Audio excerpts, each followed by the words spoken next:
தமிழ்நாடே கேள்விப்பட்டிராத அதிரடி விலை குறைப்பு சூப்பர் சரவணா ஸ்டோர்ஸ்.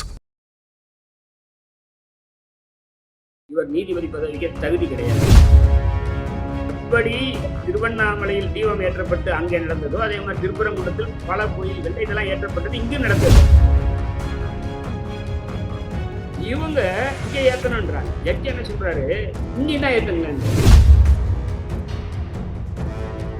நீ யாரு இப்ப இங்க இருக்கக்கூடிய சங்கி ஏத்தணும் சொல்ற, அது எந்த இடத்துல ஏத்தணும்ன்றாங்க. இப்ப இந்த நீதிபதிக்கு இந்த இதுல ஒரு இன்ட்ரெஸ்ட் இருக்குன்ற ஒரு குற்றச்சாட்டு. கரூர் வழக்கு எச்சில் இலையில் உருள்வது. 3ஆம் தேதி அந்த உருண்டாங்க இதை வச்சு அங்க நடந்துடுது. அதான் அவருக்கு நோக்கம். ஓப்பன் கோர்ட்லயே அவர் சொல்றாரு, எதனா தீர்ப்பு சொல்லு, மார்த்த பிராமன் நான் கூட போக முடியாது, எந்த ஐயரோ அந்த ஐயர் தான். நான் சொல்ற எல்லாமே அவருடைய ஐடியாலஜி சம்பந்தப்பட்ட வழக்கு. வழக்குரைஞர்களுக்கும் உயர்நீதிமன்றத்துக்கும் ஒரு பெரிய மோதல். இவர் யாரும் வரக்கூடாது, நான் தான் போவேன்னு சொன்னாரு. அது சிசிடிவில பதிவாயிருக்கு. அதை தாண்டி அவர்களை பயன்படுத்துவதற்கு யார் கட்சிச்சா ராணுவத்துக்குள்ள மதம் சம்பந்தமான வழக்கு அவர் முன்னாடி போயிட்டு அது அவ்வளவுதான். இன்னைக்கு அப்பீல் விசாரிச்சாரு பாருங்க நீதிபதி ஜெயச்சந்திரன். அவரு கேட்கணும், ஏன்னா மதுரை ஹைகோர்ட் அவர் கண்ட்ரோல் தான். பரபரப்பான தமிழக அரசியல் களத்தை பற்றி தொடர்ந்து விவாதிப்போம். மறக்காம நம்ம சேனலை சப்ஸ்கிரைப் பண்ணி இணைந்திருங்கள்.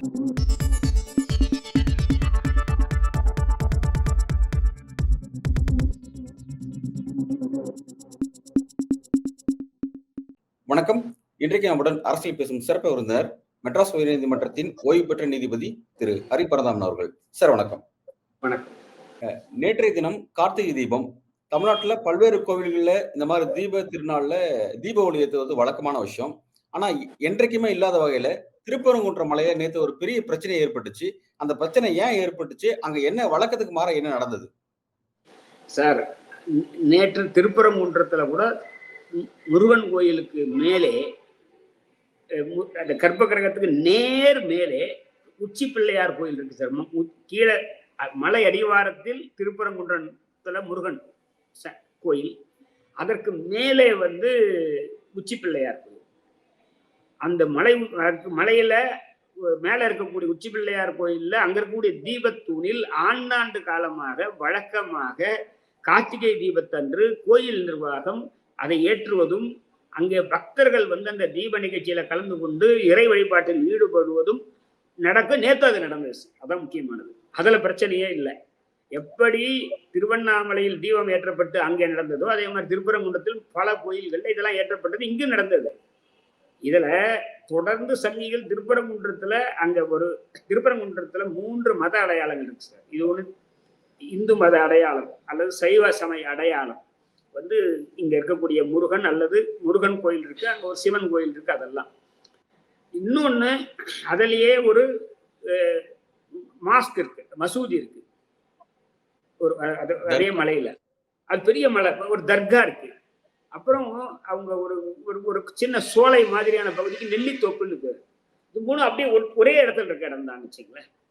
இந்த ஒரு சிறு பகுதி, இந்த பகுதி இஸ்லாமியருக்கு சொந்தமானது அப்படின்றத அவர் ஏற்கனவே ஒரு வழக்கு 1920 கோயில் நிர்வாகம் தாக்கல் பண்ணி 1923 மதுரையில் இருக்கக்கூடிய சிவில் கோர்ட்ல தீர்ப்பு. ராம ஐயர் என்ற நீதிபதி, அவரும் இதே மாதிரி நேரா போனார். எங்க மலைக்கெல்லாம் நேரா போனாரு. ஆனா அவர் மலைக்கு போனதுக்கும் இப்போ சாமிநாத நீதிபதி போனதுக்கும் வித்தியாசம் இருக்கு. அது என்னன்னு சொல்றேன், அது மறக்காம நீங்களும் கேட்டு விட்டுட்டார். அவர் என்ன சொல்றாருன்னா, இந்த 3 இடம் இஸ்லாமியருக்கு சொந்தம், மீதி எல்லாம் உங்களுக்கு சொந்தம்ன்றாரு. 3வது யார் இருக்காங்கன்னா, இவர்கள் இருவருக்கும் முன்னாடியே அங்க சமணம் இருந்தது. அதற்கான எண்ணற்ற அடையாளங்கள் அங்க இருக்கு. போல நான் போய் பார்த்திருக்கேன், ஒரு 10-15 ஆண்டுக்கு முன்னாடி பார்த்திருக்கேன். அப்போ இங்க இந்த உச்சி பிள்ளையார் கோயில்ல ஏத்தர நிகழ்ச்சி நடந்துடுது. இவர்கள் இந்த தர்கா பக்கத்துல இஸ்லாமியருக்கு இருக்கக்கூடிய இடத்துக்கு பக்கத்துல ஏத்துவதற்கு அங்க ஒரு அதை வந்து இவங்க தீபத்தூண்டுறாங்க. சார், தீபத்தூண் இருக்கிறது உச்சிப்பிள்ளையார் கோயில்ல, அங்கதான் கோயில் ஏத்துது. இவங்க சொல்றாங்க தர்காவுக்கு பக்கத்துல ஒரு தீபத்தூண் இருக்கு, அங்க ஏத்தணும்ன்றாங்க. இது முதல் முறை முயற்சி அல்ல, பல முறை முயற்சி பண்ணி ஒவ்வொரு முறையும் உயர் நீதிமன்றம் அவங்க வழக்கை தள்ளுபடி செய்திருக்கிறது. சனாதானிகள் அல்லது சங்கிகள் எங்க வழக்கை தள்ளுபடி பண்ணியிருக்கு. இறுதியாக தள்ளுபடி பண்ணது 2017. அதாவது இரு நீதிபதி, முதல்ல ஒரு சிங்கிள் ஜட்ஜு தள்ளுபடி பண்றாரு 2014. அதுக்கு மேல அப்பீல் வராது. அப்போ பாருங்க 14 3 வருஷம் ஆகுது அப்பீலுக்கு. நீங்க கேட்கிற பல கேள்விக்கு இது கிடைக்கும். அங்க 14 ஒரே நாள்ல தீர்ப்பு வரல. இவர மாதிரி நீண்ட நாள் விவாதத்துக்கு பின்னாடி தான் அந்த தீர்ப்பு வருது. இங்கேயே வாய்ப்பு கொடுத்து 2017 நீதிபதி கல்யாண சுந்தரம் அவர்களுடைய அமர்வு, நீதிபதி கல்யாண சுந்தரம், பவானி சுப்பராயன் இரு நீதிபதிகள் அமர்வு கோயிலுக்கு மேல உச்சி பிள்ளையார் கோயில்ல தீபத்துள்ள ஏத்துறாங்க. கோயில் நிர்வாகம் அங்கதான் வழக்கமா பண்றது, இங்கெல்லாம் அனுமதிக்க முடியாதுன்னு. ஏன்னா சார், இந்த வழிபாட்டு உரிமை இருக்கு பாருங்க, ஆர்டிகல் 25, அதுலயே வழிபாட்டு உரிமை வந்து அப்சல்யூட் கிடையாது. அதுல அது வரையறுக்கப்பட்ட வரம்பு கட்டப்பட்ட உரிமை தான். அத ஒண்ணு வந்து பல 2-3 வரம்பு கட்டுறாங்க. ஒண்ணு வந்து public order, law and order மாதிரி சார். பப்ளிக் ஆர்டர்ன்றது பொது ஒடுக்குக்கு இது இல்லாம பிரச்சனை வரும். அதனாலதான் ஒரு கோயில ஒரு இடத்துல தான் ஏத்துறாங்க. ஏற்கனவே திருப்பரங்குன்ற கோயில் ஒரு இடத்துல ஏத்துது, இவங்க இங்க ஏத்தணும்ன்றாங்க. ஜட்ஜி என்ன சொல்றாரு, இங்க தான் ஏத்தணுங்கன்றாரு. அப்படி சொல்ல முடியாது. ஏன்னா அதுக்கு சார் ஒரு செட்டில் அதுக்கு அவர் சொல்ற காரணம் இருக்குல்ல இல்லையா. வீட்டுல எத்தனையோ இருக்கு சார், வீட்டுல ஏத்தலாம். வீட்டுல நீங்க ஒருத்தர் ஒரு விளக்கம் ஏத்தலாம், 10 விளக்கம் ஏத்தலாம், 50 விளக்கம் ஏத்தலாம்.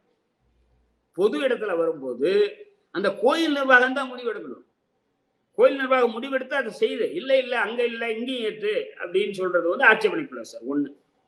2, இப்ப இந்த இடம் இருக்கு பாருங்க, இந்த இடம் இஸ்லாமியர்களுடைய தர்காவுக்கு அருகில் இருக்கிறது மட்டும் இல்ல, இஸ்லாமியர்களுடைய அந்த பகுதி வழியா போக அந்த இடத்துக்கு போக முடியாது. அப்படி அது எப்படி சாத்தியமா சார்? வேற வழி கிடையாது. அந்த அந்த அந்த சார் இது மலை சார், இது சாதாரண தரை கிடையாது, இது கிரிவலம் மாதிரி கிடையாது சார். அங்கேயே திருப்பரங்குன்றம் கூட கிரிவலம் உண்டு. சுத்தி வர்றதுன்னா அது பிரச்சனை கிடையாது. இங்க போறதுன்னா இஸ்லாமியர்களுடைய சொத்து, அவங்களுடைய ப்ராப்பர்ட்டி வழியா தான் போய் அங்க போனப்போ அது சாத்தியமா? அது நியாயமா, முறையா சார்? அதுவே கூட ஒரு வழக்கமா இருந்தா அது தப்பு கிடையாது. இது வழக்கம் கிடையாது. முதல் முறையா கேட்கிற, ஏற்கனவே இந்த வழக்கு தள்ளுபடி ஆகுது. இப்ப என்ன ஒண்ணு, இப்ப இந்த நீதிபதிக்கு இந்த இதுல ஒரு இன்ட்ரெஸ்ட் இருக்குன்ற ஒரு குற்றச்சாட்டு. என்ன இன்ட்ரெஸ்ட்னா, அவரு இப்ப எல்லாருக்கும் என்ன சொல்லுவாங்க சார், நான் எல்லா இடங்களையும் சொல்லுவேன். இப்ப நீங்க உங்களுக்கு தெரிஞ்சோ தெரியும், எல்லாம் கேட்டா என்ன சொல்லுவாங்க, நான் ஒரு கம்யூனிஸ்ட் ஆளுந்தாங்க. அதே மாதிரி அவர் வந்து எல்லாருக்கும் தெரியும் ஆர்எஸ்எஸ் காரன். நான் நீதிபதியா இருக்கும் போது நான் கம்யூனிஸ்டா இருக்கக்கூடாது, நான் நீதிபதியா இருக்கணும். அவர் நீதிபதியா இருக்கும்போது ஆர்எஸ்எஸ் இருக்கக்கூடாது, அவர் நீதிபதியா இருக்கணும். இல்லன்றதுதான் பிரச்சனை சார். இல்லன்றதுதான் பிரச்சனை. தனிப்பட்ட நம்பிக்கைங்கிறது வேற. ஆனா நீங்க நீதித்துறையில உட்கார்ந்துட்டு இருக்கும் போது நீங்க சார்பு தன்மை எடுக்கக்கூடாது அப்படிங்கிறது எடுக்கக்கூடாது. அதுதான் முக்கியமானது. ஏன்னா இப்போ திமுகவினுடைய மாவட்ட செயலாளராக இருந்த ரத்தனவேல் பண்ணி கூட வர்றாரு. ஆனா அவர் இந்த மாதிரி குற்றச்சாட்டுல வந்து கிடையாது. திமுக ஆதரவா செயல்படுறாருன்னு ஜெயலலிதா கூட சொன்னது இல்லை, இல்ல எம்ஜிஆர், எம்ஜிஆர்ல சொன்னதெல்லாம் கிடையாது. ஏன்னா அதுதான் வந்து நீதிபதியினுடைய இது. எல்லா கட்சியை சேர்ந்தவங்க நீதிபதிகள் ஆகிறாங்க சார். யாரும் அவங்க வானத்துல இருந்தெல்லாம் குதிக்கல. ஆனால் ஆனதுக்கு அப்புறம் நீ என்ன பண்ண, உங்களை வந்து தகவல் அமைத்துக் கொள்றது வந்து அதை வந்து விலகி இருப்பது, அதாவது கொஞ்சம் சிரமமான வேலை தான் சார். ஆனால் நீயே கேள்வி கேட்டு கிட்டத்தட்ட எவ்வளவு அளவுக்கு நீ நீங்கி இருக்கியோ அந்த அளவுக்கு நீ போற்றப்படுவாய் சிறப்பான நீதிபதி. எந்த அளவுக்கு நீ அது பழச வச்சுக்கிட்டு இருக்கியோ அந்த அளவுக்கு மோசமான நீதிபதி. நான் நீதிபதியா இருக்கும்போது அங்க போய் என்னுடைய கம்யூனிச கருத்தை வச்சுக்கிட்டே கடைசி வரைக்கும் இருக்கேன் வச்சுங்களேன். அது அதுக்கும் அரசாங்க சட்டத்துக்கும் ஒன்றாக போகும்போது இருக்கலாம், அது இல்லாம தான் இருக்கக்கூடாது. ஒரு முதலாளி முன்னாடி ஆஜராகி வாதாடும் போது ஐயோ இவன் வந்து நியாயமா கேட்க மாட்டான்ற என்ன அவன் வரக்கூடாது. அதுதான் வந்து நீதித்துறையில வந்து அடிப்படையான விஷயம். வழங்குவது மட்டும் கிடையாது, அந்த சம்பந்தப்பட்ட நபர்களுக்கு அந்த நீதியில திருப்தி ஏற்படணும். அந்த திருப்தி ஏற்படுவதற்கு நம்ம அதை வந்து தேவைப்படும்போது அதுக்கு ஒழுங்குறது சரியான பண்ணணும். இதுல ஒரு கேள்வி என்ன சார், 2017 தள்ளுபடி ஆயிடுது. எப்பா நீ ஒரு வருஷமா வராம திடீர்னு கார்த்திகை தீபத்துக்கு ஒரு வாரம் 10 நாள் முன்னாடி திடீர் அவசரமா, ஏன்னா 10-11 எதிரிகள் இருக்காங்க சார். எல்லாரையும் கேட்கணும், எல்லாரும் நோட்டீஸ் போடணும், பதில் போடணும், அதுல பதிலுக்கு பதில் போடணும். இதெல்லாம் ஒரு ப்ராசஸ் இருக்கு. ஏன் கடைசி 10 நாள்ல வர? நான் வந்து நிதானமா விசாரிக்கிறேன், இது வரைக்கும் ஏத்தனது இல்லை, அடுத்த வருஷம் ஏற்றிக்கோ அப்படி வேண்டிதானே. அவசரமா விசாரிச்சு 1ஆம் தேதி சொல்றேன். நான் இப்ப ஒரு குற்றச்சாட்டு சொல்றேன், அவர் இதை பழக்கமாக செய்கிறார். சரி, அப்படி சொன்னா என்ன ஆதாரம்? ஏன் அப்படி சொல்றீங்க? அதான் ஆதாரம் நான் சொல்றேன். இதுக்கு முன்னாலும் கரூர் வழக்குன்னு எச்சில் இலையில் உருள்வது இருக்கு. ஆப்பனர்கள் சாப்பிட்ட எச்சில் இலையில் உருண்டால் சொர்க்கத்துக்கு போலாமா? அப்படி ஒரு நிகழ்ச்சி நடந்துட்டு இருந்தது. அதை வந்து தடை செய்யணும், அது மனித மாண்புக்கு விரோதமானது, இப்ப நவீன காலத்துக்கு சரியில்லைன்னு சொல்லி ஒரு வழக்கு வந்தது.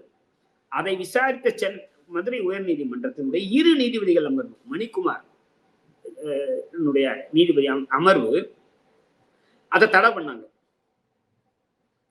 அது மனித மாண்புக்கு விரோதமானது பண்ணாங்க. அதுக்கு மேல உச்ச நீதிமன்றத்துக்கு போகல, அதான் இறுதி ஆயிடுது. அதே பிரச்சனை இப்ப மாதிரியே கரூர்ல இப்ப நடக்க போகுது. 1ஆம் தேதி நடக்குது, 1/12 நடக்குது, இல்ல 3/12 நடக்குதுன்னு வச்சுங்க. இவரு விசாரிச்சு அந்த 2 நீதிபதிகள் தீர்ப்பை புறந்தள்ளி 3ஆம் தேதினா 2ஆம் தேதி தீர்ப்பு கொடுக்குறாரு. அப்ப 3ஆம் தேதி அந்த உருண்டாங்க, இதை வச்சு அங்க நடந்துடுது. அதான் அவருக்கு நோக்கம். சார் நான் என்ன சொல்லணும், ஏப்பா தீர்ப்புனால இப்படி இருக்கு, அதனால நானே விசாரிக்கல, ஏன்னா பெஞ்சுக்கு அனுப்புறேன். இதை ஏற்கனவே பெஞ்ச் இருந்தா நான் விசாரிக்க கூடாதுன்னு சொல்லிட்டேன். ஒரு டவுட், இப்ப 2 பேர் கொண்ட ஒரு பெஞ்ச் ஒரு தீர்ப்பு வழங்குது அப்படின்னா, அது சிங்கிள் நபர் கொண்ட பெஞ்ச் வந்து கிராஸ் பண்ண முடியுமா? அது பண்ண முடியாது, பண்ணக்கூடாது சார், பண்ணக்கூடாது. அதே மாதிரி உச்ச நீதிமன்றத்தினுடைய தீர்ப்பு இருந்தால் அது கட்டுப்படுத்தும். அதுவும் இந்த வழக்கெல்லாம் நான் சொல்றேன் பாருங்க, இப்ப இருக்க இந்த வழக்காகட்டும், 2017 வந்த வழக்கு, இந்த கரூர் வழக்கெல்லாம் அதே சம்பந்தப்பட்டது. இப்போ 2017 வேற இடத்துல, இந்த இடத்துல ஏத்தணும் தான் பிரச்சனை. கரூர்ல அதுவும் இறை நம்பிக்கை சம்பந்தமா ஒரு இறந்த ஒரு துறவி, ஒரு பிராமணர் நினைக்கிறேன், அவருக்கான சமாதியில அன்னைக்கு அந்த நிகழ்வுல ஒரு கோயில் மாதிரி அங்க இருந்துகிட்டு அங்க வந்து இந்த மாதிரி எச்சில் உருள்றது, அவர் நினைவு நாள்ல ஏதோ ஒன்று வச்சுங்க. அப்போ இதே வழக்குல சொன்னதை நான் புறந்தள்ளுவேன்றது வந்து எப்படி சரியானதுன்றது தான். அப்புறம் என்ன பண்ணாங்க, அன்னைக்கு அது 3ஆம் தேதி நிறைவேறிடுது. அப்புறம் அரசு அப்பீல் போட்டு டிவிஷன் பெஞ்ச் அந்த உத்தரவு ரத்து பண்ணிடுது. இப்போ இது வந்து இதே பழக்கமாக வச்சிருக்காருன்ற நான். அவர் வந்து இந்த உத்தி இருக்குல்ல, இவர் என்ன கேட்கணும் வரவங்கள, ஏன் லாஸ்ட் மினிட்ல வர, நான் விசாரிக்கிறேன், அடுத்த வருஷம் ஏற்றிக்கோ. நீ இதான் ஃபர்ஸ்ட் டைம் தானே நீ கேட்கற, இதுக்கு முன்னாடி ஒன்று ஏத்தது இல்லையே, ஏற்கனவே நீ அனுபவிச்சிருந்தா பரவாயில்ல. அந்த கரூர் இன்சிடென்ட் 1 வச்சு மட்டும்தான் சொல்றீங்களா, இல்ல வேற ஏதாவது உதாரணம்? கரூருக்கு 2 சம்பவம் ஆயிடுச்சுல, கரூர் ஆச்சு, இது 2வது ஆச்சு. ஓகே, இதே மாதிரி இன்னும் பல 1-2 வழக்குகள் சொல்லலாம். இதான் வந்து பிரபலமான வழக்கு. இதே மாதிரி மாரிதாஸ் உங்க யூடியூபர் வழக்கு, எஃப்ஐஆர் போடுறாங்க அவர் பேர்ல. சார் அது ரைட்டா தப்பான்னு போடல, உங்க பேர்ல அது எஃப்ஐஆர் கோர்ஸ் பண்ண சொல்லி வருது. எஃப்ஐஆர் கோர்ஸ் பண்ண சொல்லி வந்தா இதே மாதிரி அன்னைக்கே கோர்ஸ் பண்ணிட்டார் சார். சாரி, ஒரு என்னைக்கும் அன்னைக்கே அத உச்ச நீதிமன்றம் அதை ரத்து பண்ணுச்சு. அப்போ இதே வழக்கமா வச்சிருக்காரு. தயவு செய்து சகோதரர் மாத்திக்கணும்ன்றது எங்க இருக்கு. சார் ஒருவேளை எனக்கு ஒரு சந்தேகம், இப்ப நீதித்துறைக்கு போனா வந்து வழக்குகள் காலதாமதம் ஆகுது, அதுக்கு சம்பந்தம் இல்லை சார். அதெல்லாம் நான் சொல்ற எல்லாமே அவருடைய ஐடியாலஜி சம்பந்தப்பட்ட வழக்கு. ஓகே, மாரிதாஸ் RSS காரர், ஓகே, கரூர் இதே மாதிரி சம்பவம், இதுவும் எல்லாமே இதை ஒட்டி தான். மீதி வழக்குல அவர் அந்த வேகம் காமிச்சாருன்னா வேற. இதே அதுல வந்து இதே கண்டெம்ட் இதெல்லாம் போட்டு இன்னைக்கே அமல்படுத்து, பென்ஷனை இன்னைக்கே கூடி விடவுக்கு அப்படின்னா வேற. அதெல்லாம் இல்லை, இதுதான் சொல்றது. அதான் ஐடியாலஜி சம்பந்தப்பட்டதுன்னு சொல்றேன். அதுல இருந்து அவர் நீங்களன்றதை நான் சொல்றது, அதனால அந்த விவாதம் தான் பண்ணிட்டு இருக்கோம். அது நீங்கணும்ன்றதுதான் நான் சொல்ல மட்டும் இல்லை சார். இதை பத்தி ஒரு பிரபலமான புத்தகம் வந்து ஒரு ஓய்வு பெற்ற உயர்நீதிமன்ற ரவீந்திரன் எழுதியிருக்காரு. அவர் சொல்றாரு, ஒரு நீண்ட காலம் ஒரு அரசியல் இருந்து வரும்போது அது அவ்வளவு சீக்கிரமெல்லாம் தூக்கி வச்சிட முடியாது, தூக்கி வைக்கணும், அதை முயற்சி பண்ணணும், வெற்றி பெறணும். அதுதான் மனித இயல்பா இருக்கணும். அதான் கரெக்ட். ஒரு பொறுப்பேற்றுக்கிறதுக்கு அப்புறம் அப்ப பழசு இருக்கும், அது வந்து பாதிப்பு இல்லாமலாம் இருக்காது. ஆனால் அது வந்து மினிமமா இருக்கணும் சார். அது 1% இருக்கணும், 2% இருக்கணும். ஆனால் அது 98% ஆகும், மற்றது 2% ஆக இருக்கக்கூடாது. இவருக்கு நான் சொன்ன 3 ஆச்சு. அச்சா ஹரிதாஸ் 4 சங்கராச்சாரியார் வழக்கு. அதுல தமிழ்தாய் வாழ்த்தும் போது எழுந்துக்கலாமா எழுந்துக்கூடாதா அப்படின்றது. அதை வந்து அதுல வந்து என்ன சார், இதுல வந்து சங்கராச்சாரியார் பேர்ல யாருமே வழக்கு போடல. யாரு சங்கராச்சாரியார் அப்படி எழுந்துக்காதது குற்ற செயல் அப்படின்னு அவர் பேர்ல எஃப்ஐஆர் போடல. சங்கராச்சாரிய எழுந்துக்காதது தமிழ்நாட்டில் இருக்கக்கூடிய பல அரசியல் இயக்கங்கள், குறிப்பாக நாம் தமிழர் கட்சி தகராறு பண்றாங்க. அது ராமேஸ்வரத்தில் இருக்கக்கூடிய நாம் தமிழர் கட்சியுடைய கிளை அங்க இருக்கக்கூடிய சங்கராச்சாரியனுடைய அங்க கிளையில போய் உள்ள பூந்து ட்ரெஸ்பாஸ் பண்ணி தகராறு பண்றாங்க. அப்போ ஒரு எஃப்ஐஆர் ஆகுது. இதுல இந்த எஃப்ஐஆர் குவாஷ் பண்ண சொல்லி போடுறாங்க. இது மாரிதாஸ் மாதிரி இல்லை, இது போட்டு ரொம்ப நாள் ஆகுது. போய் இவர்கிட்ட வரும்போது 2 பேரும் நம்ம 2 பேரும் ராமேஸ்வரம் ஒருத்தர் முகத்தை பார்த்துக்கணும், நடந்து போச்சு அப்படின்னு சொல்லி ராசி ஆகிடுறாங்க. ராசி ஆகி போடுறாங்க. சார் என்ன பண்ணணும், இந்த மாதிரி வழக்கு போனா யாரானா கேளுங்க, இந்த வக்கீல் ஜட்ஜானா ஒரே லைன் 2 லைன் பார்ட்டிஸ். இது வந்து இந்த வழக்குல எல்லா வழக்குலையும் கொலை வழக்கு பண்ண முடியாது. இந்த மாதிரியான வழக்குகள்ல பண்ணலாம். Parties entered into compromise filed accordingly FIR quash. அவ்வளவுதான், 3 லைன் சார். இவரு 4-5 பக்கம் எழுதுறாரு. இதுல சங்கராச்சாரியார் தமிழ்தாய் வாழ்த்துக்கு எழுந்து நிற்க வேண்டியதில்லைன்ட்டு. இப்ப சங்கராச்சாரிய பேர்ல எஃப்ஐஆர் இருந்து சங்கராச்சாரியார் வந்து வழக்கு போட்டு அதெல்லாம் நிற்க வேண்டியதில்லை, சட்டத்துல அப்படிலாம் ஒண்ணும் இல்லை அப்படிலாம் வாதான்னா பரவாயில்ல. அப்போ அவரு சங்கராச்சாரியார் வந்து அது என்னவோ அந்த ஒரு வார்த்தை வேற சொல்லுவார், சன்னியாசின்றதுக்காக. சன்னியாசிகள் எழுந்து நிற்க வேண்டாம், அவரு யோகத்துல இருந்தாரு, நிஷ்டையில இருந்தாரு அப்படின்ட்டுலாம். நான் என்ன சொல்றது வேற. அப்ப நீ மூடல சார். ஏன்னா அதுக்கு அந்த வழக்குக்கு சம்பந்தம் இல்லை. அந்த வழக்குல வந்து தீர்க்க வேண்டிய பிரச்சனை அவங்க ட்ரெஸ்பாஸ் பண்ணாங்களா இல்லையான்னு தான். அதுலயும் எங்க ட்ரெஸ்பாஸ் பண்ணாங்களோ அவங்களே சொல்றாங்க, நான் வேணாம் சார், நான் வந்து ஜாஸ்தியா போயிட்டுன்றாங்க. அதோட விட வேண்டியது தானே. அப்போ இவ்வளவு நான் 4 சொல்லிட்டேன், இது போறதா? அதே மாதிரி பார்ப்பனர் அல்லாதார் வந்து அர்ச்சகர் ஆகலாமான்ற ஒரு வழக்குல அவர் கடைபிடிக்கிற நடைமுறை எல்லாம் இருப்பாரு. ஓப்பன் கோர்ட்லயே அவர் சொல்றாரு, அதனால் தீர்ப்பு சொல்லு, ஸ்மார்த்த பிராமன் நான் கூட போக முடியாது, எந்த ஐயரோ அந்த ஐயர் தான் போகலாம். சார் அதெல்லாம் கான்ஸ்டியூஷன் வந்தாச்சு, பழைய ஆகமம் கிடையாது. நீ கான்ஸ்டியூஷன்ல சாதி அடிப்படையில் தீர்மானம் பண்ண முடியாது, தகுதி அடிப்படையில் தீர்மானம் பண்ணணும். தகுதி இல்லைன்னு சொல்லு வேற, இல்லை நான் நாத்திகன் போக முடியாதுன்னு சொல்லு வேற. ஆனால் நீ இந்துவாக இருந்தாலும், நான் இல்லை சைவனாக இருந்தாலும், சைவ கோயிலாக இருந்தாலும் நீ பிராமணன் இல்லை, அதனால் நீ ஆக முடியாதுன்னா நீ இன்னைக்கு அது சரியா இருக்க முடியும். அதை அவர் சொல்றாரு. அப்போ இது எல்லாமே ஒன்னா சேர்த்து பார்த்தாதான், தனியா ஒண்ணு வழக்குல சொன்னா வேற. பார்க்கும்போது அவர் பழைய அரசியலில் இருந்து விடுபடவில்லை என்பது தோணுது சார். அதோடைய தொடர்ச்சி. அதனாலதான் சார் அதனுடைய நீட்சி தான் இது. இதை உங்களுக்கு மறந்துடுங்க சார், ஒரு நிமிஷம் மறந்துடுங்க. இந்த வழக்குல தீர்ப்பு 1ஆம் தேதி கொடுக்குறாரு. என்ன சொல்றாரு? 1ஆம் தேதி கொடுக்குறாரு. 1ஆம் தேதி கொடுக்கறதுக்கு முன்னாடி ஸ்பாட் இன்ஸ்பெக்ஷன் போறாரு. லாஸ்ட் 10 நாள் தான் எல்லாமே. அந்த ஸ்பாட் இன்ஸ்பெக்ஷன் இருக்குல்ல, அதை வந்து இப்ப எதிர்த்தரப்பார் கோயில், அரசு, தர்கா, வக்ஃப் இவங்க இல்ல, அவங்க கூட அவங்க சொல்ல மாட்டாங்க, அவங்களுக்கு இந்த பிரச்சனை. அவங்க யாருக்கும் கூட கூட்டு போகல, இவர் மட்டும் தனியா போறாரு. இந்த தனி இன்ப சுற்றுலாவாது சார். ஒரு நீதிபதி ஒரு ஸ்பாட் இன்ஸ்பெக்ஷன்னா சம்பந்தப்பட்ட கட்சிக்காரர்களும் சம்பந்தப்பட்ட வக்கீலையும் கூட இருக்கணும், யார் போனாலும். இவர் அதெல்லாம் சொல்லல. மேல குற்றச்சாட்டே ஒண்ணு சுமத்துறாங்க. என்னன்னா, இவர் யாரும் வரக்கூடாது, நான் தான் போவேன்னு சொன்னாரு, அது சிசிடிவில பதிவாயிருக்குன்ற. அப்போ இது என்ன தனிப்பட்ட பிரச்சனை கிடையாது சார்.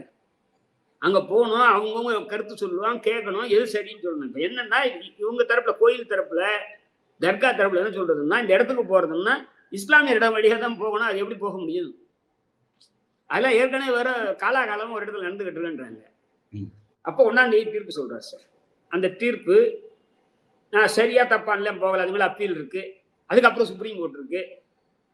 அதெல்லாம் முக்கியம் சார். ஒரு தீர்ப்பு சொல்லப்படுது. அந்த தீர்ப்புல 3ஆம் தேதி இத கார்த்திகை தீபம் இந்த இடத்துல ஏத்தணும்ன்றாங்க, தர்கா பக்கத்துல ஏத்தணும்ன்றாரு. அது ரைட்டா தப்பான்னு போகல சார். 3ஆம் தேதி ஏத்தப்படல, அரசு அந்த உத்தரவை அமுல்படுத்தல. வழி என்ன சார்? கண்டெம்ட் போட்டு அடுத்து கண்டெம்ட் வழக்கு விசாரிக்கணும். இவரு சவுக்கு சங்கர் வழக்கு போட்டார்ல, இவர் வந்து போட்டார்ல, இவர் விசாரிச்சதே தப்பு, அது வேற. அது கூட அது 5ஆவதா வச்சுக்கலாம். நீங்கள் என் மீது குற்றம் சுமத்தினால் அது சம்பந்தப்பட்ட வழக்கை நானே விசாரிக்கூடாது. இது நீதித்துறையில ஒதுங்கிக்கணும். இதுல இவரே விசாரிக்கிறாரு. அதுக்கு என்ன சொல்றாருன்னா, நான் இல்ல சீஃப் ஜஸ்டிஸ் வந்து என்ன போட்டாருங்க, நீ சொல்லணும் ஐயா நான் பண்ணக்கூடாதுங்கன்னு சொல்லணும். சீஃப் ஜஸ்டிஸ் பண்ணதும் தப்பு, நீ பண்ணதும் தப்பு. அவர் நாலேஜுக்கு போகாம இருந்தா நம்ம தெரியப்படுத்தி நம்ம விலகணும். சீஃப் ஜஸ்டிஸ் வந்து ஏதோ ஒரு ஃபைல கொடுக்குறாங்க, கைட் போடுறாரு, அதெல்லாம் இருக்கா? இல்ல சீஃப் ஜஸ்டிஸ் போட்டிருந்தாலும் தப்பு சார். ஏன்னா அவர் சம்பந்தப்பட்ட பிரச்சனை எப்படி அவர் விசாரிக்கலாம்? இதை வந்து கொகாய் விஷயத்திலே அந்த நீதிபதி தலைமை நீதிபதி கொகாய் சம்பந்தமான விஷயத்துல உலகம் முழுவதும் இதை கண்டிக்கப்பட்டது. அந்த பெண் வந்து குற்றச்சாட்டு சுமத்துறாங்க. அந்த அமர்வில் அவர் உட்கார்ந்ததை வந்து எல்லாரும் சொன்னாங்க, நீ உட்காரக்கூடாதுன்னு. இது வந்து ஏற்றுக்கொண்டது. எனவே இவர் வந்து இது தொடர்ச்சியாக அந்த கண்டெம்ட் எத்தனை மாசம் ஆச்சு விசாரிக்கிறது. சவுக்கு சங்கர இருதல் தண்டனை கொடுத்தாரு. அதே மாதிரி ஒரு ப்ரொசீஜரை ஃபாலோ பண்ணாம இவர் 3ஆம் தேதி இன்னைக்கு மத்தியானத்துக்கு மேல 4 மணிக்கு 3 மணிக்கோ 5 மணிக்கோ கண்டெம்ட், 6 மணிக்கு உத்தரவு. என்ன உத்தரவு? இந்தியாவில் எந்த நீதிமன்றத்திலையும் இப்படி ஒரு உத்தரவு கிடையாது. எது? சிஏஎஸ்எஃப், தமிழ்நாடு போலீஸ் கிடையாது. சிஏஎஸ்எஃப்ன்றது சென்ட்ரல் இண்டஸ்ட்ரியல் செக்யூரிட்டி ஃபோர்ஸ். அது உயர் நீதிமன்றம், மத்திய அரசுடைய ஃபோர்ஸ், ராணுவம், துணை ராணுவம். அது வந்து உயர் நீதிமன்றத்தினுடைய பாதுகாப்புக்காக உயர் நீதிமன்றத்தில் கூட உள்ள, நாட் அவுட்டர். உயர் நீதிமன்றத்துல லாயர்ஸோட சேம்பர் இருக்கு பாருங்க, அங்க கிடையாது. வெளியே இருக்கிறதுலாம் கிடையாது. அதெல்லாம் ஒண்ணு அந்த ஹைகோர்ட்டோட செக்யூரிட்டி ஸ்டாஃப் அல்லது மாநில போலீஸ் உடைய கட்டுப்பாட்டுல இருக்கு. நீதிமன்ற அறைகள் அதை ஒட்டிய பகுதிகள் தான் அவங்க பாக்குறாங்க. அங்க நடக்கிற பிரச்சனையை தான் அங்க பார்க்கலாம். அங்க போய் ஒருத்தர் வந்து வம்பு பண்றாருன்னா அவங்க வந்து அவங்களை பிடிக்கலாம். அதை தாண்டி அவர்களை பயன்படுத்துவதற்கு யார் கட்சி சார்? ராணுவத்தை கூப்பிடலாமா? ராணுவம் வருமா? நீ கூப்பிட்ட வராது அப்படின்னா சார். ஏன்னா இதை நான் பல உதாரணங்கள் சொன்னேன். உதாரணத்துக்கு டவுட் என்னன்னா சார், சிஎஸ்எஃப் இவர் எப்படி தனியா கூட்டு போவார்? இவர் ஆர்டர் போட்டு அந்த ஆர்டர் எப்படி அவங்க ஒபே பண்ணுவாங்க? எனக்கு புரியலையா அது எப்படி நடந்தது சார்? அது சார் மதுரையில ஒரு சின்ன இடம், அந்த சிஎஸ்எஃப் கூப்பிடுற பர்சனலா ஜட்ஜி சொல்றாரு, அதனால 10 பேர் அவர் அனுப்புவோம்ன்றாங்க அங்க இருக்க அந்த கமாண்டன்ட் கிட்ட.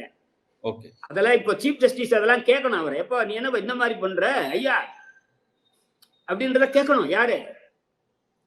இங்க இருக்கக்கூடிய சீஃப் ஜஸ்டிஸ் கேட்கணும். இன்னைக்கு அப்பீல் விசாரிச்சாரு பாருங்க நீதிபதி ஜெயச்சந்திரன், அவரு கேட்கணும். ஏன்னா அவரு தான் மதுரை இருக்க, இன்னைக்கு மதுரை ஹைகோர்ட் அவர் கண்ட்ரோல்ல தான். அவர் தான் மூத்த நீதிபதி. விளங்குதுங்களா? அங்க ஒரு 20 பேர் இருக்காங்கன்னா யார் மூத்த நீதிபதியோ அவர் தான் அங்க சீஃப் ஜஸ்டிஸ் போல, நாட் சீஃப் ஜஸ்டிஸ். ஓகே, விளங்குதுங்களா? அப்ப அவர் தான். அப்ப அவருக்கு சார் அவருக்கு பதில் சொல்லணும். அவருக்கு அட்மினிஸ்ட்ரேட்டிவா அவர் எஸ்கேப்ல ஆக முடியாது. அவர் எதனா இந்த தீர்ப்பு சொல்லிட்டோம், தடை கொடுக்காம போட்டு இது ரைட்டுன்னு சொல்லிட்டு அது அவருடைய விருப்பம் சார், அதுக்குள்ள போகல. ஆனால் இந்த சிஏஎஸ்எஃப் பயன்படுத்துவதற்கு இந்தியாவில் எங்கேயுமே இந்த மாதிரி பண்ண முடியாது சார். பண்ணாது தப்பு, யார் பண்ணாலும் தப்பு. சிஎஸ்எஃப் அப்படிங்கிறது வந்து இந்த பாதுகாப்பு தேவையா அப்படின்றது ஒரு பெரிய டிஸ்பியூட் வந்துச்சு. மாநில அரசோட அதிகாரத்துல சென்ட்ரல் கவர்மெண்ட் தலையிறாங்க அப்படின்ற மாதிரி ஃபர்ஸ்ட் ஒரு பிரச்சனை வந்துச்சு. மாநில சென்ட்ரல் கவர்மெண்ட் இல்ல, சாரி சென்ட்ரல் கவர்மெண்ட் போடல, தயவு செய்து சென்ட்ரல் கவர்மெண்ட் போய் சொல்றாங்க. மோடி அரசை குற்றம் சொல்ல வேண்டிய அவசியம் இல்லை. மோடி வந்த அப்புறம் தான் 2014 கவுல் என்றவர் இருக்காரு, அவரும் RSS ஐடியாலஜி உள்ளவர், அவரும் அந்த ஐடியாலஜி உள்ளவர். அதை விட்டுருங்க, அதல்ல. வழக்குரைஞர்களுக்கும் உயர் நீதிமன்றத்துக்கும் ஒரு பெரிய மோதல் சார். ஹைகோர்ட் நீதி தமிழ்நாடு ஃபுல்லா இருக்கக்கூடிய வழக்கறிஞர் சங்கங்கள் ஒன்றாக சேர்ந்து என்ன சார், பார் கவுன்சிலுக்கான அதிகாரத்தை நீதிமன்றம் எடுத்துக்கிச்சு ஒழுங்கு நடவடிக்கை எடுக்கிறது. அதை எதிர்த்து எல்லா வழக்கறிஞர் சங்கங்களும் போராட்டம் நடத்தி ஹைகோர்ட்டை ஒரு நாள் வந்து ஒரு கோட்டையை பிடிக்கிற மாதிரி பிடிச்சிட்டாங்க. சுத்தி ஒரு நாள் ஒண்ணும் பண்ண முடியல. அப்ப அதை ஒட்டி இந்த சம்பவங்கள் நடக்கும் போது அவர் வந்து இந்த சிஎஸ்எஃப்காக போடுறாரு. அதுக்கான பணத்தை கொடுக்கறதுன்றப்போ மத்திய அரசு இல்லை, சீஃப் ஜஸ்டிஸோட முடியும். இதை போய் மத்திய அரசு தயவுசெய்து சொல்லாதீங்க. மத்திய அரசுக்கு இதுக்கு சம்பந்தமே கிடையாது. இதை கேட்டது அப்போது இருந்த சீஃப் ஜஸ்டிஸ். அதுக்கு அப்புறம் அங்க இருக்கக்கூடிய ஒவ்வொரு முறையும் சீஃப் ஜஸ்டிஸும் மற்ற நீதிபதிகளும் வாய மூடிக்கிட்டு இருக்கிறது என்ன கேட்டீங்கன்னா தப்பானது. ஏன் இதே மாதிரி சிஎஸ்எஃப் இருக்கா மீதி இடத்துல? எங்க இருக்குன்னா என்னுடைய கருத்து, காஷ்மீர் ஸ்ரீநகர் மாதிரி இருக்கக்கூடிய உயர் நீதிமன்றத்துல, ஜம்மு உயர் நீதிமன்றத்துல, டெல்லி உயர் நீதிமன்றத்துல, இல்ல மணிப்பூர் உயர் நீதிமன்றத்துல, எங்கெங்கே இந்த பாம் கல்ச்சர் இருக்கும் அங்க சார். தமிழ்நாட்டுல பாம் கல்ச்சர் இருக்கா சார்? தமிழ்நாட்டுல எங்கன்னா பாம் சார் இருக்காங்க, இதெல்லாம் இல்ல. இங்க அதிகபட்சம் நான் தான் பல முறை சொல்லிட்டேன், வீச்சறிவால் தான், அதை தாண்டி கிடையாது. அப்போ இது அவசியமே இல்லை, அதுக்குள்ள போக வேண்டாம். அப்போ சிஎஸ்எஃப் ரோலுக்கும் இதுக்கும் சம்பந்தம் கிடையாது சார். நம்ம கிட்ட போலீஸ் இருக்கு, 8 கோடி பேர் நம்ம இருக்கோம். இலங்கை தத்தினியும் நாடு, நம்ம போலீஸ் போனாலே அந்த நாட்டை பிடிச்சிடலாம், தமிழ்நாடு போலீஸ் போனாலே. ஆனா அவன் நம்ம ஆட்கள் 800 பேரை சுட்டுக் கொண்டான் மீனவர்களை. நாம் போனோமா? ஏன் போல? எல்லா சீஃப் மினிஸ்டர் கடுதாசி எழுதிக்கிட்டே இருந்தாங்க. ஏன்? கடல்ல வந்து நேவி இருக்க, கடற்படை அவங்க கண்ட்ரோலு, ஒன்றிய அரசின் கண்ட்ரோல், அவங்க தான் அந்த நடவடிக்கை எடுக்கணும். இது மாநில அரசின் கண்ட்ரோலு. ஒரு குற்ற நிகழ்வு, லா அண்ட் ஆர்டர் வரையறுக்கப்பட்டிருக்கு, உறுதியா வரையறுக்கப்பட்டிருக்கு. நாளைக்கு இன்னொரு வழக்குல இதே மாதிரி ஒரு கண்டெம்ப்ட்ல தண்டனை கொடுக்கணும்னா ஸ்டேட் போலீஸ் தான் போகணும். இவர் தொடர்ந்து சிஎஸ் அனுப்ப சொல்லுங்க, அடுத்த கேஸ்க்கு அனுப்ப சொல்லுங்களா அவரை. அப்போ அதுவே இல்லை. உங்களுக்கு இன்னொரு தகவல் சொல்றேன், நிறைய பேருக்கு அது தெரியாது. 1ஆம் தேதி இந்த தீர்ப்பு போட்டார். எது?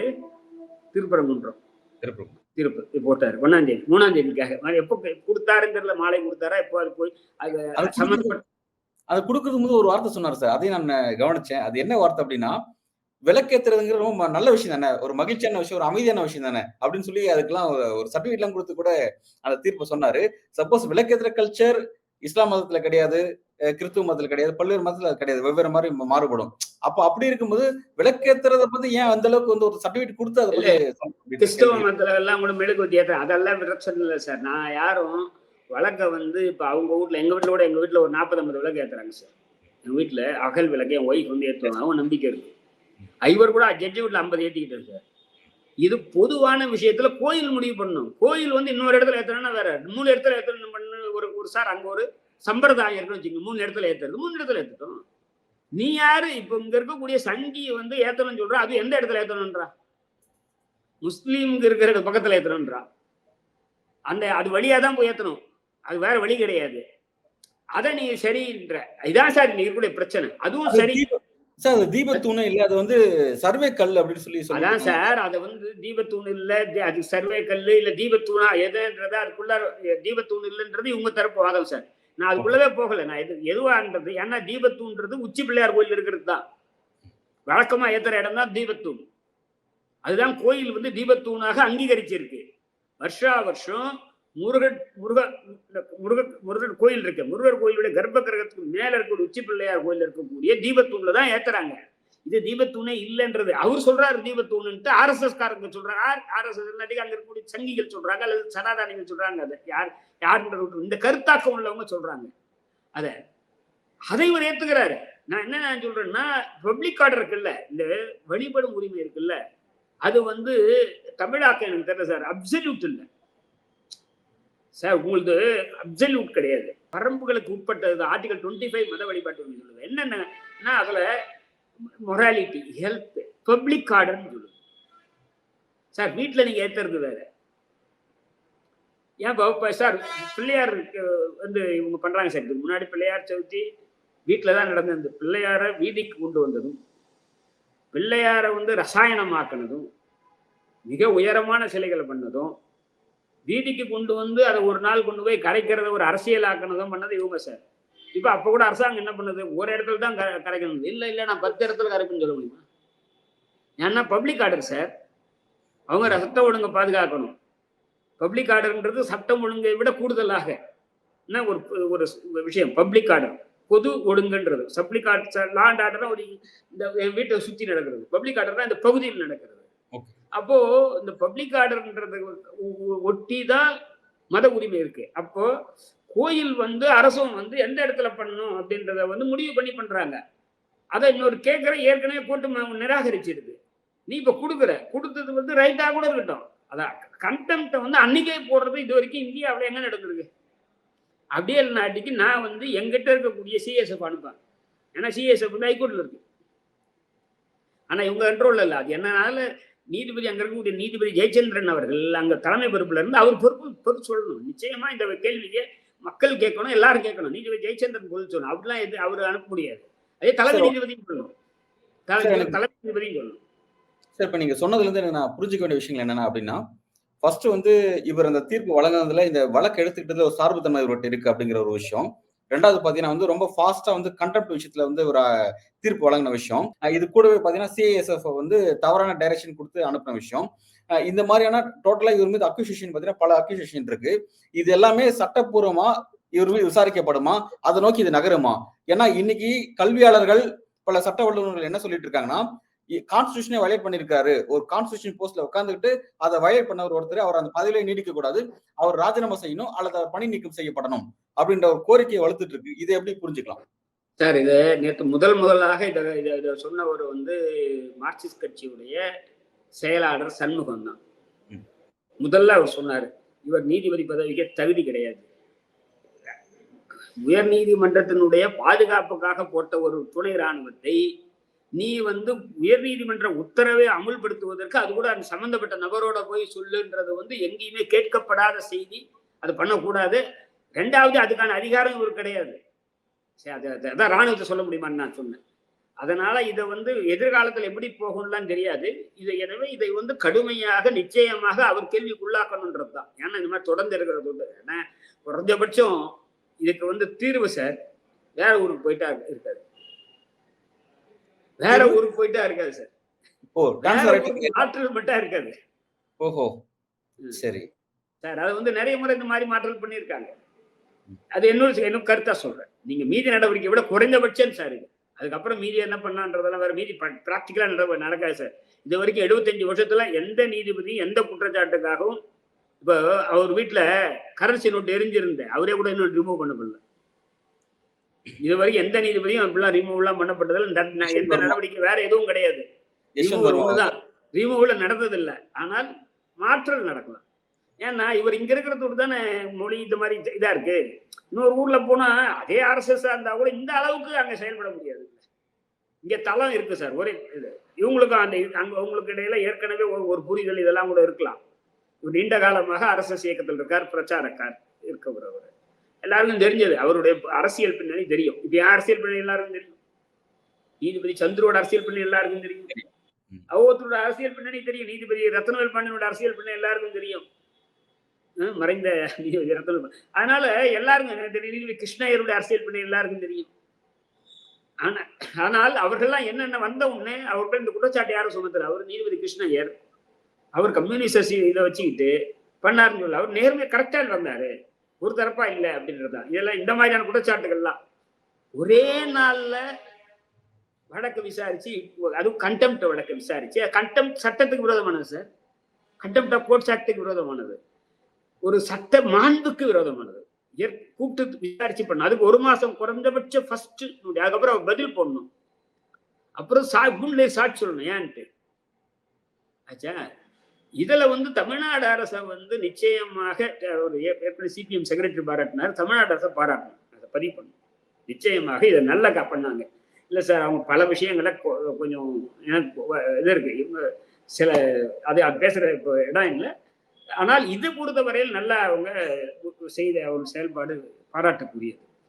அதனால ஒரு டவுட் இருக்கு. இந்த கண்டெம்ட்ல இன்னொரு தகவல் சொல்றேன்.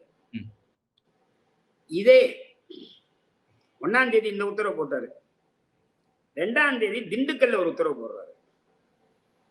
இதே மாதிரி ஒரு ஊர்ல அந்த இடத்துல இது வரைக்கும் அங்க வந்து தீபம் ஏத்தது இல்லை. அந்த ஊர் வந்து மெஜாரிட்டி கிறிஸ்டியன் இருக்க ஊர். ஏற்கனவே இந்த பிரச்சனைகள் மத பிரச்சனைகள் இருக்க ஊர். 21 FIR இருக்குன்றாங்க. நிறைய FIR 21ன்றதை பத்தி விட்டுருங்க. அப்போ 2ஆம் தேதி இதை போடுறாரு. அப்போ 3ஆம் தேதி இன்னைக்கு இதுலயும் கண்டெம்ட் எடுக்கிறாரு. அவங்க வச்சு அதை அவங்க போடுறாங்க. இவர் எடுக்கிறாருல அவங்க போடுறாங்களா கண்டெம்ட். அவங்க போடுறாங்களா இவர் உடனே அன்னைக்கே எல்லாம் அதுவும் போடுறாரு. 3ஆம் தேதி சார் கண்டெம்ட் எடுத்து 3 காலுக்கு ஆஜராக சொல்றாரு. நேற்று காலையில போட்டு மதியானம் 1 மணிக்கு போட்டு 1 மணிக்கு போய் அவங்களுக்கு தொலைபேசியில போய், சார் இன்னைக்கு கலெக்டர், இன்னைக்கு மாவட்ட கலெக்டர் வந்து இப்ப இந்த கடுமையான மழையில ஜனங்களுக்கு அதுக்கான உதவி செஞ்சுக்கிட்டு இருக்காரு. இன்னைக்கு ரெவன்யூ டிபார்ட்மெண்டோட முதல் வேலை என்ன சார்? எஸ்ஐஆர் கூட நிறுத்தி வச்சுட்டு எங்க வெள்ளம் வீட்டுக்குள்ள போட்டு அந்த மக்களுக்கு உதவி, அவர்களை வந்து பள்ளிக்கூடம் தங்க வச்சு உணவு கொடுக்கறது, இதுதான் இன்னைக்கு தலையாய கடமை. இப்ப இவருக்கு அதெல்லாம் இல்லை. இவர் இந்த சட்ட மாண்பை காப்பதுதான் இவருக்கு. உடனே 3:15 வந்தாங்க சார், பாவம். யாரு? எஸ்பியும் கலெக்டரும் வந்தாங்க. இது ஒரு அராஜகம் இல்லையா? இது எந்த சட்டத்தில் இருக்கு? அன்னைக்கு கண்டெம்ட் போட்டு அதுவும் 1 மணிக்கு போட்டு 3:15 வான்னு சொல்றதெல்லாம் எந்த சட்டத்தில் இருக்கு? அவங்க அதுக்கப்புறம் வந்து அந்த வழக்கத்தை ஒத்தி வச்சிருக்காரு. இன்னைக்கு போட்டிருக்காரு. அதை எப்படி சார், எப்படி இதை கண்டெம்ட்ல ஸ்டாச்சுட்டரி நோட்டீஸ் கொடுங்க. நான் ஓய்வு பெற்ற நீதிபதி, உச்ச நீதிமன்ற நீதிபதி ராமசுப்ரமணியம் சென்னை உயர்நீதிமன்ற நீதிபதியா இருக்கும்போது ஜெயலலிதா ஆட்சி காலத்துல RSS வந்து தமிழ்நாடு முழுவதும் மாவட்ட தலைநகரங்கள்ல ஊர்வலம் போறதுக்கு அனுமதி கேட்டாங்க. அதை அவங்க கொடுக்கல. உயர்நீதிமன்றத்துல போய் கொடுக்குறாரு சார். கொடுத்து இன்னைக்கு ஒரு குறிப்பிட்ட நாள்ல போய் நடத்தணும்ன்றதெல்லாம் இருக்கு. ஆனா அன்னைக்கு பல மாவட்டங்கள்ல கிட்டத்தட்ட அந்த உத்தரவு அமல்படுத்தப்படல சார். அதுல கண்டெம்ட் போடுறாங்க. அது பல மாசம் நடக்குது. நடந்து அவர் சொல்றாரு, கண்டெம்ட் அரசு தப்பு பண்ணிடக்கூடாது, ஆனால் நான் வந்து யாரையும் தண்டிக்க போறதுன்னு விட்டுறாரு. அது வேற. அப்போ இந்த ப்ராசஸ் எப்படி, ப்ராசஸ் பத்தி தான் நான் மறுபடியும் பேசுறேன். Okay okay. அந்த ப்ராசஸ் அதுக்கப்புறம் அவரும் கூட ஒரு சொன்ன அந்த வாசகங்கள் இருக்கு பாருங்க. அந்த வாசகத்தை நான் வேற வழக்கு பயன்படுத்தினேன். இந்த நாட்டில் புதிய தமிழகம் கிருஷ்ணசாமிக்கு, திருமாவளவனுக்கு, தமிழ் இயக்கம் நெடுமாறனுக்கு, இவங்களுக்கெல்லாம் அனுமதி கொடுத்தால் ஏன் RSS கொடுக்க கூடாதுன்னு சொன்னார். நான் அவங்களுக்கெல்லாம் கொடுத்தா ஏன் தீக்காவை கொடுக்க கூடாது நான் உத்தரவு. அவர் சொன்னதை வச்சு, அதாவது 2014ஆம் ஆண்டு, அது விட்டு போக வேண்டாம், அது வந்து 2015 நினைக்கிறது. அதனால அதெல்லாம் விஷயம். அதனால இன்னைக்கு இருக்கக்கூடிய இது என்னன்னா, இதான் இதுல நமக்கு அடிப்படையா வந்து பண்ற தப்பு. இதுல என்னன்னா, நேற்றைய தினம் நடந்தது அவ்வளவு சாதாரண விஷயம் கிடையாது. நீங்க வந்து இதுல என்னென்ன தப்பு, லீகலா என்னென்ன தப்பு அப்படிங்கறத நீங்க வந்து குற்றச்சாட்டை முன் வச்சிருக்கீங்க. இப்ப இந்த விஷயம் நேற்றைக்கு நடந்த ஒரு விஷயங்கிறது, தமிழ்நாட்டுல சட்ட ஒழுங்கு பாதுகாக்க வேண்டிய ஒரு அரசுக்கு ஒரு பெரிய நெருக்கடி ஏற்பட்டிருக்கு. தமிழ்நாடு கவர்மெண்டோடைய எலண்டோ போலீஸ் விசஸ் CSF ஃபோர்ஸ் அப்படிங்கிற மாதிரி 2 பேருக்கு இடையில ஒரு கான்ஃபிளிக்ட் மாதிரி ஏற்பட்டிருக்கு. இதுக்கான காரணம் ஒரு தனிப்பட்ட நீதிபதியா இருக்காரு அப்படிங்கிற விஷயம். இப்ப இந்த இடத்துல தமிழக அரசு இந்த இப்படி ஒரு விஷயம் நாளைக்கு நடக்காம இருக்கணும் அப்படிங்கிறதுக்காகவும், ஏற்கனவே நடந்த இந்த விஷயத்துக்கு அதை தண்டிக்கணும் அப்படிங்கிறதுக்காகவும் தமிழ்நாடு அரசுக்கு இருக்கிற வாய்ப்புகள் என்ன? இப்ப இவங்க என்ன இந்த விஷயத்த செய்யலாம்? தனிப்பட்ட GR சுவாமிநாதனுக்கு எதிராக இவங்க என்ன நடவடிக்கை மேற்கொள்ளலாம்? இத வந்து உச்ச நீதிமன்ற தலைமை நீதிபதி தான் சார். போய் உச்ச நீதிமன்றத்தில் கூடிய தலைமை நீதிபதியும் கொலீஜியம் அவங்க வந்து பெரிய அளவு அங்கதான் பண்ண, இங்க இருக்க கூட கிடையாது. அவங்களே போனா அவங்க வந்து இங்க இருக்கக்கூடிய தலைமை நீதிபதிக்கு ரிப்போர்ட் கேட்பாங்க. இப்போ ஆளுநர் ரவி எப்படி RSS காரரா இருக்காரோ, அதே மாதிரி இவர் வந்து நீதிபதியான ஒரு பாடு RSS இருக்காரு. கவர்னர் இருக்கும்போது இருக்கக்கூடாது. கவர்னர் பதவிக்கு வந்த ஒரு பாடு நீ பழைய அரசியலை விட்டுடணும். நீ அதே மாதிரிதான் இங்கேயும். அதை விட இது என்னன்னா, நீதிபதி துறை இருக்கிற தொட்டு நம்முடைய எதிர்பார்ப்பு கூடுதலா இருக்கு. அதனால்தான் நான் எனக்கு திண்டுக்கல் விஷயத்தையும் சொன்னேன். திண்டுக்கல்லையா அது வரைக்கும் அதுக்கு CSF அனுப்பல. அதுக்கும் இதுபடி பார்த்தா அதுக்கு அனுப்பணும். ஏன்னா மேபி திருப்பற்ற குடுற மாதிரி அது அவ்வளவு சென்சேஷன் இல்லை, சின்ன வில்லேஜ், அதுக்காக அனுப்பலையா? அது ஒரு பாலிடிக்ஸா அது தெரியாது. என்ன நான் கேட்கிறேன்னா சார், இதே அளவுக்குள்ளா தானே 2 நேத்து தான் நடக்குது. அதை மட்டும் இன்னும் அதே விஷயத்த அதே மாதிரியா திருப்பரங்குன்றத்தை அவர் நிதானம் விசாரிக்கலாம். அது கூட இது கூட நிதானம் கிடையாது. அன்னைக்கு 3:15 வர சொல்லி அதுல additional advocate general Ajmal Khan கடுமையான ஆட்சேபனை தெரிவிச்ச உடனே இன்னைக்கு போட்டிருக்காரு. அது என்ன சரி சார்? கான்டெம்ப்ட்லன்னா 1 மாசம் எப்படி நீங்க வந்து சவுக்கு சங்கருக்கு பண்ணீங்க? உங்களுக்கு தெரியாதெல்லாம் அதே தானே பண்ணணும். அதனால வாஞ்சிநாதனுக்கு கான்டெம்ப்ட் எடுக்க முயற்சி பண்ணீங்க, அது நடக்காம போயிடுது. அப்போ நீங்க வந்து இது வந்து கண்டெம்ப்ட் பூசு இல்லை, உங்களுக்கு எல்லாருக்கும் பூசு இல்லை. எல்லா ஜட்ஜுக்குமே கண்டெம்ப்ட் வந்து அவங்க பணி காலத்துல வரும். நான் கூட ஒரு உத்தரவை வந்து மீறுறாங்க, செய்யலைன்னா நம்ம ஒரு கல்வித்துறையில டைரக்டரை வந்து ஒரு 30 நாள் அவகாசம் கொடுத்து ஆஜராக சொல்லணும். 30 நாளுக்குள்ள ஒரு பதில் சொல்லணும். இல்ல 30ஆம் நாள் வந்து எனக்கு இன்னும் 2 வாரம் கொடுங்க, 2 வாரம் தருவோம். இல்ல இன்னும் 2 வாரம் கொடுங்க, 2 வாரம் தருவோம். பதில் போடுவாரு, காரணம் சொல்லுவாரு. இல்லைன்னா ஐயா இப்போ அமுல்படுத்திட்டேன், பேச்சுக்காக சொல்றேன். எனவே அந்த ப்ராசஸே இல்லாமல் பண்றது இருக்குல்ல, எது 2 வழக்குலையுமே, திருப்பரங்குன்றம் ஆகட்டும், திண்டுக்கல் ஆகட்டும், 2த்துலயுமே பண்றத தப்பு. 2வது இப்போ கலெக்டருக்கு வந்து இப்போ மழையில ஜனங்களுக்கு உதவி செய்யறத இதாகும் போது இதுல போய் பண்றது ரொம்ப அராஜகமான செய்தி. அந்த அராஜக நடவடிக்கை நான் புரிஞ்சுக்கிட்டேன் சார். இப்ப தமிழ்நாடு கவர்மெண்ட்டுக்கு இருக்க ரெஸ்பான்சிபிலிட்டி, இப்ப அவங்க இந்த விஷயத்துல இனிமேல் இதை தடுக்கணும் அப்படின்னா அவங்க என்ன விஷயத்த செய்ய முடியும்? லீகலா அவங்களுக்கு இருக்க வாய்ப்புகள் என்ன சார்? இவங்களுக்கு ஒரே வாய்ப்பு, தலைமை நீதிபதிக்கு, தலைமை நீதிபதிக்கு தகவல் சொல்றோம் சார். ஆனால் உச்ச நீதிமன்ற தலைமை நீதிபதி உட்பட இன்னைக்கு வந்து ஒன்றிய அரசினுடைய அழுத்தத்துக்கு உட்பட்டிருக்காங்கன்னு என்னுடைய கருத்து சார். அதாவது எப்போதுமே ஒரு உச்ச நீதிமன்றம் வந்து அப்படி அவ்வளவு ஒன்றிய அரசு ஏற்ற மாதிரி பெரிய காரியங்கள்லாம் பண்ணாது. நீ என்ன பண்ணிருக்க சொல்லுங்களேன். என்ன அவசர நிலை காலம் உட்பட எந்த காலத்திலையும் பண்ணாது. இப்போ நான் அப்படிலாம் நம்ம எதிர்பார்க்கறது வேற, ஆனால் நடைமுறையில் இருக்கிறதுக்காக சொல்றேன். இது வரைக்கும் 75 ஆண்டுகள்லயும் எந்த நீதிபதி பேர்லயும் எதுவும் நடந்தது. தமிழ்நாடு அரசுக்கு இருக்கிறது அங்க புகார் சொல்றது தான். புகார் சொன்னால் அவர்கள் வந்து குறைஞ்சபட்சம் நான் சொல்ற மாதிரி ஆற்றல் செய்யறதே பெரிய சக்சஸ் நான் பாக்குறேன். அதுவே பெரிய ரிலீஃப்னு நான் பாக்குறேன். ஏன்னா நான் சொல்றேன் பாருங்க, கடந்த ஒரு கிட்டத்தட்ட 9 ஆண்டு 10 ஆண்டுகள்ல 2016 வந்தார் நினைக்கிறேன். 9 ஆண்டுகள்ல இன்னும் கூட நிறைய சொல்லலாம் சார். இன்னும் இந்த மாதிரி அதுவும் குறிப்பாக மதம் சம்பந்தமான வழக்கு அவர் முன்னாடி போயிடுதுன்னு சொன்னா அது அவ்வளவுதான். அதுல இவருடைய மத சார்பு அதுல வந்துடுதுன்றது பொதுவாக இந்த விமர்சகர்கள் மத்தியில் இருக்கு.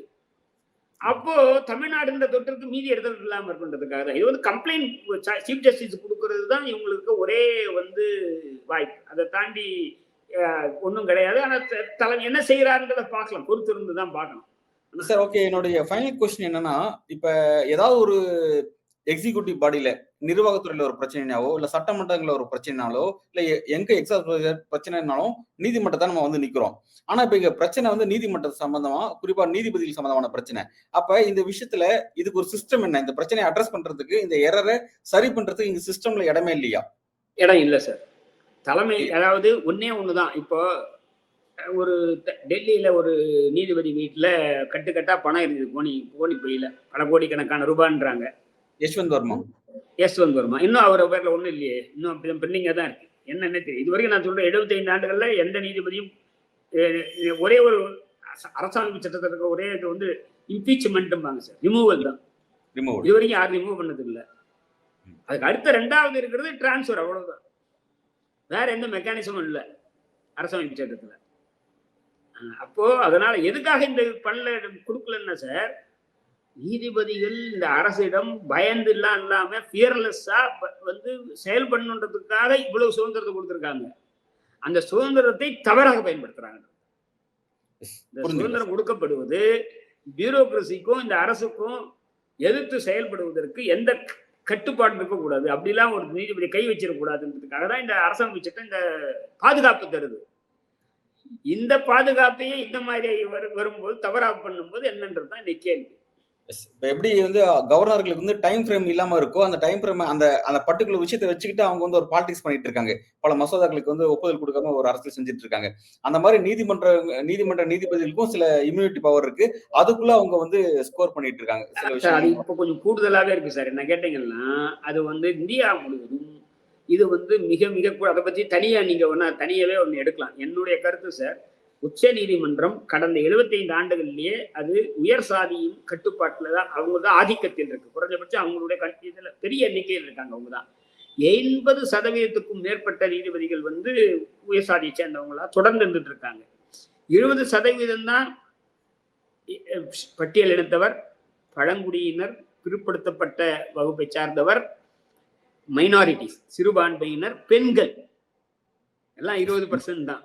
மீதி 80% அவங்க. இந்த கடந்த 10 ஆண்டுகள்ல குறிப்பாக ஒரு போக்கு, கூடுதலான போக்கு, எல்லாரையும் சொல்ல, அதுல ஒரு செக்ஷன் போக்கு என்னன்னா, இந்த சனாதானிகள், உயர் சாதியிலே சனாதானிகள் இப்ப அங்க வர, குறிப்பாக உயர் சாதியில் சனாதானிகள் இந்த இந்த இந்த அரசியல் கருத்தாக்கம் உள்ளவங்க வராங்க.